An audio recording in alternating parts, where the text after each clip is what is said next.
I never intended to grow into a villain. But sometimes you realize you've been used your entire life, and your only choices are to keep bending or break free so violently that you terrify everyone who thought you'd always roll over. My name is Ethan, and I was supposed to be a dutiful son, a compliant fiancé, a loving brother. Yet with each weary day, I've learned that soft-hearted fools get trampled. I was set to marry Vanessa, a polished princess, used to having men grovel. We'd been together just short of 2 years, and though I ignored her shallowness at first, I swore I saw glimpses of genuine warmth. That was before the knee injury, before everyone abandoned me as if I were an inconvenient piece of furniture. A tear in my cartilage turned out to be a tear in my illusions. A single betrayal can be forgiven, but what happens when it multiplies? When the fiancé you trust hooks up with your brother? When your parents let you rot in the basement after surgery? When they all conspire to shame you, then sue you for refusing to keep paying for a wedding that's a sick joke? I suppose that's when a kernel of rage takes root. I spent years sacrificing for them, and I got nothing but lies. Maybe a decent man would walk away, but I chose war. And I won't pretend I'm the hero of this story. It began with my ACL surgery 4 weeks before the wedding. I tore the ligament playing a casual weekend game of basketball. An unlucky pivot, a snap, and fired nerves shooting up my thigh. That injury left me limping around in humiliating pain. My father, David, barked that I should have been more careful. My mother, Harriet, arranged doctors, but never stuck around for more than a cursory, "You'll be fine, dear." Vanessa acted concerned at first. She'd smile sweetly at the hospital, stroke my hair, promise to care for me in sickness and in health. But the second I came home, she vanished into wedding planning mania, always too busy to pass me an ice pack or help me up the stairs. My younger brother, Eric, never liked me much. But I still believed, stupidly, that family loyalty would outweigh personal grudges. I was wrong. They all claimed they'd rotate to help me recover. Yet the day after I was released, they left on a ski trip they'd apparently booked months ago. "We can't cancel now," Eric told me. "It's non-refundable. You're a grown man." So I was stranded in my parents' basement, the only occupant in a large, silent house. That was the first real sting. The ones who rattled on about family values had no qualms bailing.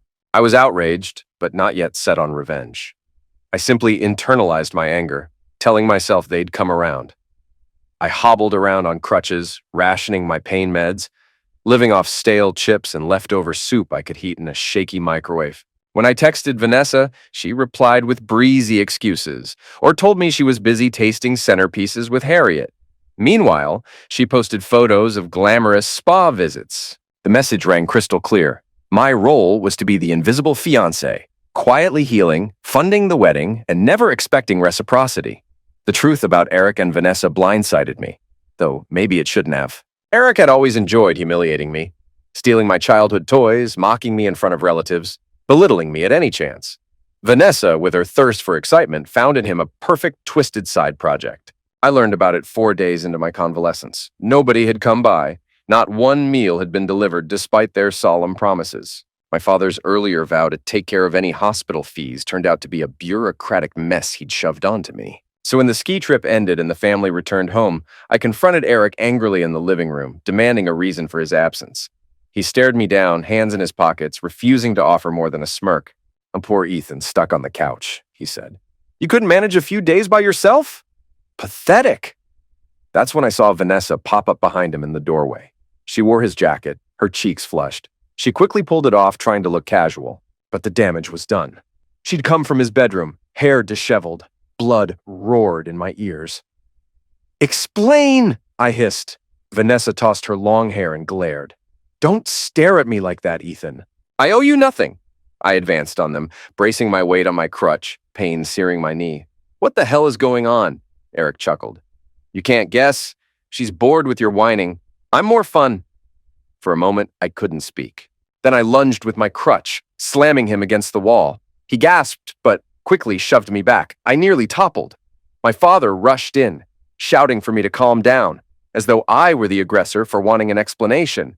Seconds later, Vanessa raised her voice. "We're calling off the wedding, Ethan. You're too weak."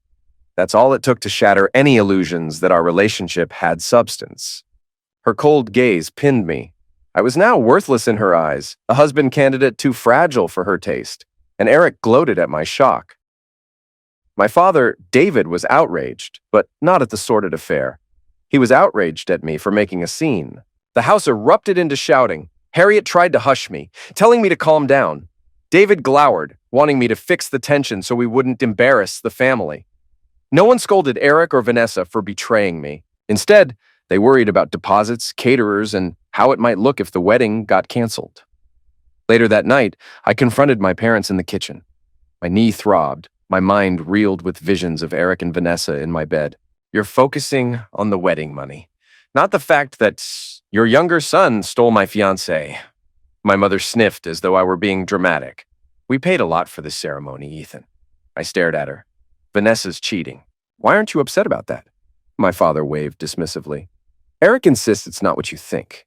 Even if it were, you can't just run from your obligations. Normal families manage these issues privately. We don't want a scandal. A twisted calm settled in my gut. Their cold disregard stoked something inside me. You want me to manage it? Fine. I glared at them both. I'll handle it my way. I left them guessing what that meant because, at that moment, I wasn't sure myself. All I knew was they chose to side with the golden child and preserve social niceties rather than stand by the son who'd done everything for them. So be it. In the days that followed, I discovered that all the wedding contracts, venue, flowers, catering, photography, were in my name. Dad had insisted it be that way, calling me the reliable one. This quickly transformed into leverage. If they wanted me to keep those contracts afloat, they needed me to sign the final checks. So they begged, cajoled, threatened. My father hammered me with calls about the massive financial losses. Harriet clucked anxiously about relatives who'd started booking flights. Meanwhile, Vanessa ghosted me, ignoring every text or call except once. She demanded I sign final approvals for her dream floral arrangement, or she'd drag me through the dirt. She ended that conversation with an icy sneer. No one will side with the guy who can't keep his fiancée satisfied. She didn't realize how deeply that jab cut, but it also fueled me. I started exploring ways to weaponize those contracts. If they wanted me to proceed with a wedding that was already a farce, I'd find a way to twist it into something that'd humiliate them all. The seeds of vengeance sprouted, though the plan was still hazy. I gleaned that Eric was sneaking around behind Lucy's, his wife's, back as well. He'd been married to Lucy for a year, though their relationship was on the rocks. Now, with Vanessa in the mix, it'd only be a matter of time before Lucy found out. That knowledge gave me more potential angles to exploit. I decided it was time to ensure every truth saw the light. Nights became my plotting time. My knee improved enough for me to walk short distances without the crutch. I spent hours combing through every email, text, or clue, piecing together a thorough record of my family's hypocrisy. I had receipts for wedding deposits, messages from Vanessa where she demanded I keep paying or face her wrath, and even scathing voice notes from my mother calling me dramatic. I saved all of it. Let them try twisting the story when I had hard evidence. One afternoon, Lucy visited the house unannounced. She was searching for Eric. The poor woman asked me if I knew why her husband was ignoring her calls. When I told her about his affair, she froze in disbelief. I showed her a text I'd surreptitiously captured from Eric's phone, evidence that he was sneaking Vanessa into a hotel near the slope while everyone else actually went skiing. Her face paled, tears welling. She didn't blame me. Instead, she thanked me for telling the truth. Then she promised to forward me any relevant screenshots from Eric's secret phone if she found them. Allies come from strange places. Days later, Lucy delivered. She discovered entire message chains. Eric telling Vanessa that I was useless and a wet towel. Vanessa responding that I was weak and that she didn't feel a spark. There were graphic photos too. I stored everything on a hard drive. By the time I finished assembling my arsenal, I had a mountain of proof that my brother and ex-fiancée were enjoying each other, that my parents knew something but pretended otherwise, that the happy family sheen was a sham. For once, I smiled at the thought of retribution. Dad summoned me to the living room for a formal talk. Harriet hovered behind him, wringing her manicured hands. Eric was off to the side, arms folded, face twisted in boredom. Vanessa was absent, probably off painting her nails. My father cleared his throat. Ethan, we need to sort out the wedding finances.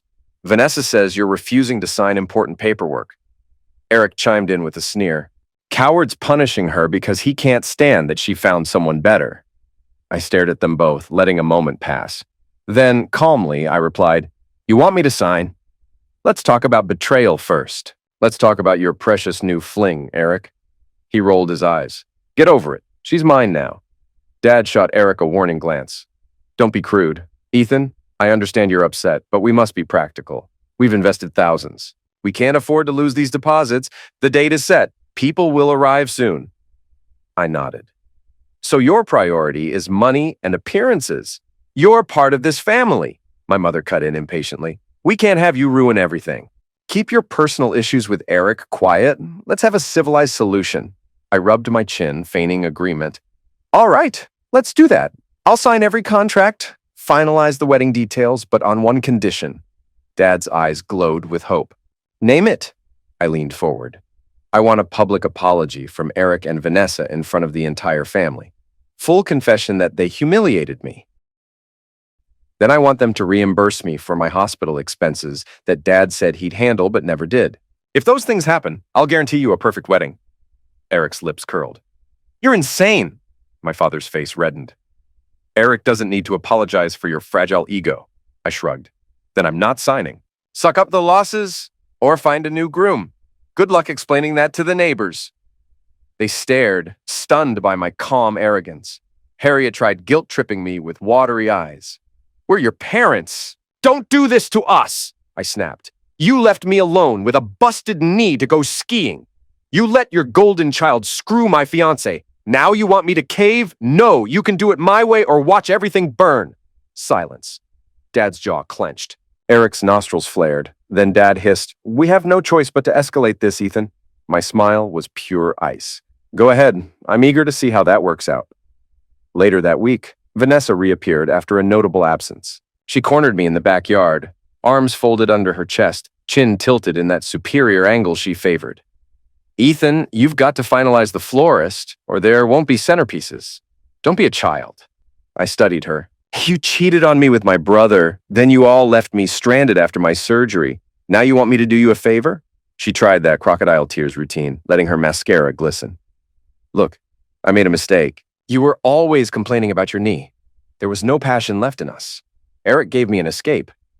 But now he's turning out to be complicated. Let's just handle the wedding that's been planned. We can quietly separate afterwards. A low chuckle escaped me. So you want me to stand at the altar next to you, like a puppet groom, just to preserve your reputation, and then we'll quietly divorce once the spectacle is complete? Her cheeks burned. We'd spare the family embarrassment. Everyone can keep their money. You'll look magnanimous. And who knows, maybe you'll even walk away with half the gifts. She stepped closer, lowering her voice. If you ruin this, your father will make sure you regret it. You know he has connections. I hissed a laugh. Threats? How adorable. She tried to keep her composure, but I spotted a tremor in her lip. Look, I'm tired of the drama, Ethan. Just do as they say. We won't bother you afterward. I raised an eyebrow. You think you can keep me from unleashing the truth? You and Eric have no shame, but I'll do as I please, Vanessa. Now get off my property. Her bravado wavered. She eyed me like she wasn't sure who I had become, then whirled around and left. A wave of dark delight rippled through me. I'd never confronted her so directly. Maybe I was done being the family's doormat. Lucy became an unlikely friend.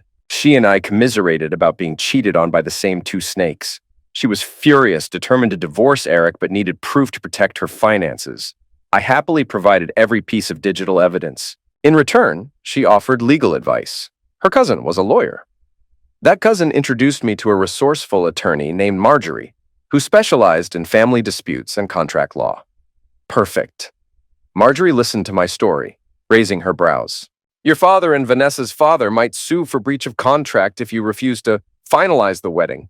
The question is, do they actually have a legally binding agreement, or is it just deposit forms in your name? I shrugged. All the official receipts are in my name, but they fronted the money. They might claim I must go through with the event or repay them. Marjorie smirked.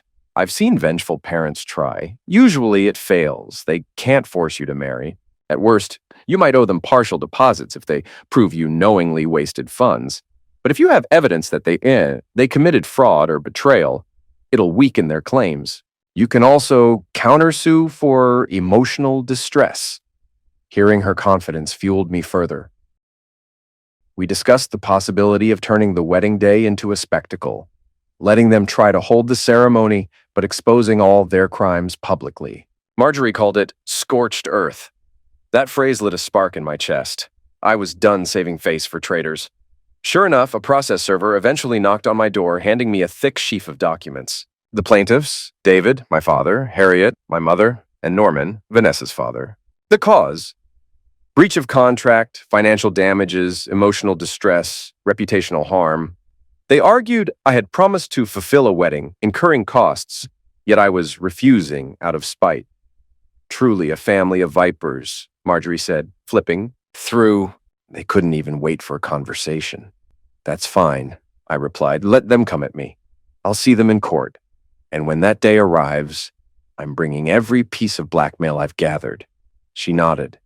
Be prepared for them to get nasty. They might spin this to paint you as unstable. I thought of my father's cold, condescending voice. Unstable? I've got receipts proving who's truly depraved. My phone exploded with calls from extended family, many scolding me for disrespecting your poor parents and abandoning Vanessa. Rumors swirled that I'd lost my mind, that I was refusing to help with the wedding because I'd become addicted to painkillers, that I'd threatened violence. Lies piled on lies. I neither confirmed nor denied. I wanted them to squirm. One day, Harriet cornered me by the driveway, desperation etched on her face. Stop this, Ethan. Withdraw your countersuit. We can handle everything discreetly. I smirked. Withdrawal? I haven't even dropped the biggest bombs yet. She paled. You wouldn't. If the neighbors hear how dysfunctional we are. I cut her off. They will get used to it. You and Dad had years to do the right thing. Instead, you coddled Eric and let Vanessa stomp all over me. She tried tears. We never meant for you to be hurt. It just happened. Just happened. Hot anger seared my chest. You left me on a couch with a torn ACL to ski with your golden kids. Then when I found out Eric was screwing my fiancée, you told me to keep quiet. I'm done covering for you. She parted her lips, floundering for words, but I turned away, letting her realize the gravity of my new stance. I didn't care if she cried or threatened. I'd tasted the power of telling them no, and I intended to keep feasting on it. Eric came sniffing around soon after, apparently fearing I'd release everything I knew. We can settle this privately, he told me in the garage, voice thick with strain. I'll even pay you some hush money if you want. I scoffed. You think I'm that cheap? He clenched his jaw. I'm trying to keep Lucy from going nuclear, and Vanessa's freaking out about negative press. If you sabotage the wedding, both families lose. Then we're all a laughingstock. Clawing my nails against the metal handle of my crutch, I gave him a venomous stare. You sabotaged it yourself when you took her to bed. But let me guess, Vanessa's not so appealing now that you see the chaos, right? He bristled. We were hooking up for fun. Now everyone's miserable. Fun. Right. I turned away. Tell you what. Testify against Dad in the lawsuit. Admit he and Norman coerced me to keep paying for a sham wedding. Then maybe I won't share your little explicit texts with Lucy's lawyer, or the photos, or the timeline of your entire affair. His eyes flashed panic. That's blackmail. I offered a humorless grin. Call it leverage. You strike me as a man who'd do anything to protect yourself, so do it. I'll be waiting. He cursed me under his breath. But a spineless glint flickered in his eyes. He'd never been one to face consequences. Now he was drowning in them. I relished his desperation. Vanessa ambushed me in the hallway the next day. I could smell her vanilla perfume before I saw her. She blocked my path, arms crossed, lips tight. Eric's turning cold on me, she hissed. He blames me for stirring all this up. How shocking, I said, monotone. Her eyes flickered with frustration. Stop your smug act. Where do you get off thinking you can crush us? You were always the quiet one. I pinned her with a dead-eyed stare. I learned from you and Eric how to step on people. Consider it a gift from my betters. She clenched her fists. This can't go to court. You know how humiliating that'll be? I'll lose everything. You should have thought about that before fooling around with my own brother. You humiliated me. So brace yourself for payback. She seized my sleeve, voice dropping to a trembling whisper. We all do stupid things when we're bored, Ethan. I didn't mean for it to go this far. Don't let your anger ruin your future. We can talk settlement. My father is loaded. He'd pay you off.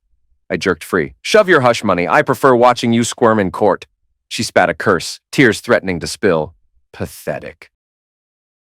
Once I'd have felt pity. Now I just saw another manipulator reaping the harvest of her own betrayal. Strangely enough, in the midst of all this turmoil, an unexpected ally surfaced. My older cousin, Naomi. She'd always been the black sheep for refusing to follow the family's superficial rules. Hearing about the fiasco from gossipy relatives, Naomi reached out, offering her empty rental property as a safe haven if I wanted to move out of my parents' place. I took her up on it without hesitating. Hobbling on my brace, I packed essentials into cardboard boxes. My parents watched with stony disapproval. Harriet shrilled, "Where do you think you're going?" "Anywhere that isn't here," I said. "Unless you want to chain me in the basement?" She just gaped, and I walked out of the house, ignoring the dull ache in my knee. A sense of liberation fluttered in my gut. At Naomi's rental, I found a modest but clean one-bedroom. Finally, no more hearing Eric's footsteps overhead or seeing that smug grin. No more lectures from mom or dad about family unity. My exodus was step one in reclaiming sovereignty. A few days later, Dad demanded I return, probably to keep me under watch. I told him to enjoy the quiet. I had better uses for my energy. He threatened to cut me off financially. I laughed in his face, reminding him that I never saw a single dime from him except as manipulative bribes. Then I hung up. With Marjorie's guidance, I filed a countersuit claiming emotional distress, breach of promise, and intentional infliction of mental anguish. Though some might call it petty, it escalated the war exactly how I wanted. I plastered my lawsuit with transcripts of Eric's texts, Vanessa's mocking voice messages, insurance claims left unpaid, and even details of my post-surgery abandonment. Word spread among the relatives. Some called me monstrous for dragging the family name through the mud. Others quietly admired my guts. Harriet tried to phone me in tears again, lamenting how I was punishing everyone. I told her to check the dictionary for punishment and see if it matched deserved consequence. Meanwhile, David and Norman raged about the financial meltdown. The canceled wedding was racking up bills. Guests kept asking if the ceremony was still on. I refused to give them a gracious out, let them scramble. This was my revenge for the nights I bled in silence on that basement couch. One afternoon, I was limping out of my new place to get groceries when my father pulled up in his SUV. He jumped out, suit jacket flapping, face red. "Why are you doing this?" he barked as a few neighborhood onlookers slowed down to watch. I tilted my head. "Doing what? Defending myself?" He advanced on me, fists balled. "We are your parents. We provided for you. You're humiliating us in public. Have you no shame?" I snapped back. "Where was that parental devotion when I was post-surgery, needing help? You left me to starve. And you think you can lecture me on loyalty?" He spat on the pavement. "I will bury you with legal fees. We have resources. You can't win against us." "Try me," I said. "I have more than you know, and I don't care what I lose as long as I take you all down with me." We glared at each other. A breeze rustled the trees, carrying the hush of curious neighbors. Finally, he stormed back into his car and roared away. Let him stew in panic. My father hated losing control. Now I was the one controlling the narrative. That same week, Eric showed up at Naomi's rental, uninvited. I stepped outside to find him pacing the sidewalk, face haggard. "Bro, just hear me out," he said, voice cracking. "Everything's a mess. Lucy's divorcing me, Dad is losing it, Vanessa's meltdown is scaring everyone. I don't even want her anymore." I looked him up and down. "Oh? Tired of the toy you stole from me?" He lowered his gaze. "I'm sorry, okay? I'm not good at apologizing, but I screwed up. Vanessa was exciting. I was bored with Lucy. It just happened. But we can fix this. We're blood." My insides churned with old resentments. "We were only blood when you needed a scapegoat or can't manage your own mess. Get out of my sight." "Wait." He grabbed my arm as I tried to pass. "Help me handle Dad. He's losing his mind about the lawsuit. Just sign off that we'll settle out of court. I'll stand up for you. We'll say you weren't at fault." His desperation was pitiful. "And how does that help me exactly?" He threw his hands up. "You won't have to face a public trial. People will talk about us for years. Let's keep it quiet. You can revoke your countersuit, Dad will drop his, and we'll figure out the finances." I gave him a slow once-over. "No, I want the public fiasco. I want everyone to hear precisely what you and Vanessa did. Then I want them to see Dad's face in the newspapers. A father who sued his own recovering son to protect a worthless wedding. That's my price." He cursed, eyes brimming with angry tears. You're out of your damn mind. I brushed past him. Get used to it. A week later, Vanessa found me after my physical therapy session. She was perched on the hood of her white Lexus, arms folded, waiting in the clinic parking lot. The midday sun highlighted the fury in her eyes. "You're destroying me," she said the moment I approached. "Rotten hell," I replied softly. She clenched her jaw. "You want to see me suffer? Fine. But you'll suffer too. I heard from Harriet that you still have a limp. You'll always be half a man in that sense." I shrugged. "A half man who can still tear your life apart." She hopped off the hood, stepping close enough that I smelled her perfume again. "I was going to marry you. You were safe, but you bored me. I needed a thrill. Don't pretend you hadn't lost interest. Now you want to incinerate everything just to spite me?" I locked eyes with her. "Yes, because you scorned me at my lowest. No one humiliates me like that and walks away unscathed." She actually let out a shaky laugh. "I can't believe the sweet, eager fiancé I once knew is gone. What are you now?" "Whatever it takes," I said. "You and my entire so-called family will learn what it's like to beg for mercy." Her facade cracked. "I have no one now. Eric's gone cold. Lucy wants me dead. Harriet acts like I'm a cancer. Dad is furious at me. I'm teetering on the edge." "You did that? See you in court." She shouted after me as I left. Something about me having no soul, that I'd die alone. I greeted her curses like a sweet lullaby. Finally, the day arrived. My father's lawsuit versus me, plus my countersuit. The small courtroom buzzed with tension. In the gallery sat Harriet, Norman, and a scattering of relatives. Eric lingered near the back, face pale. Vanessa was absent. Rumor said she'd had a breakdown and refused to appear, terrified of public shame. Dad's lawyer argued that I'd knowingly sabotaged a wedding contract, that I was unstable and accused fiancé and brother of imaginary misconduct. They tried painting me as paranoid. They demanded I pay them for lost deposits, emotional distress, and damage to their social standing. Marjorie responded with brutal precision. She displayed dozens of text messages from Eric to Vanessa referencing their affair. She revealed my father's repeated attempts to coerce me to marry for appearance's sake. She read out Harriet's voice notes where Mom ridiculed me for wanting basic post-surgery help. She included Lucy's affidavit about Eric's adultery. Then she hammered home the timeline of how they left me alone, ignoring my medical condition, all to enjoy a ski trip while my fiancé and brother shared a bed. The crowd was dead silent. When the judge, an older woman with a stern gaze, looked at Dad, he was white as a sheet. She asked, "So you're claiming your son invented these messages?" Dad stammered. "They might be doctored. We're not sure." But Lucy was there, sworn in. She testified everything was real. She had the original phone. She confirmed Eric left the ski lodge early, meeting Vanessa at a nearby inn. My father's claims collapsed like wet cardboard. The judge dismissed their suit with prejudice, calling it an appalling misuse of the court's time. She openly scolded my father for trying to force a wedding to recoup deposits. Then she turned to me, awarding a modest sum to cover my legal fees and partial damages for emotional harm. Nothing astronomical, but the public humiliation was priceless. Dad's expression was pure shock. Harriet buried her face in her hands. Eric slumped, trembling. Norman stormed out, cursing about wasted money. It was over. They lost not just the legal case, but the shining veneer of an intact, respectable family. Word traveled fast among our social circles. My father reaped the humiliation he feared. Harriet tried spinning a narrative that I was mentally unstable, but the evidence was too strong. Extended relatives who once worshipped them began whispering about the cruelty they'd inflicted on me. Eric retreated to a dingy apartment after Lucy's divorce filing hit him with demands for spousal support. Vanessa vanished into some rumored facility, possibly for depression or a rest cure, though I didn't confirm. Norman paid monstrous cancellation fees for the wedding. Harriet and David faced social ostracism from their country club group. Their house was rumored to be up for sale to offset legal bills. As for me, I used the awarded funds to further my physical therapy and rent a better place. Naomi remained supportive. Lucy and I parted ways amicably, each relieved to break from that twisted circle. Did I ever feel guilt for shattering my family? At times, faintly. Then I remembered them leaving me crippled in a basement, hooking up behind my back and spitting in my face. That fleeting guilt faded fast.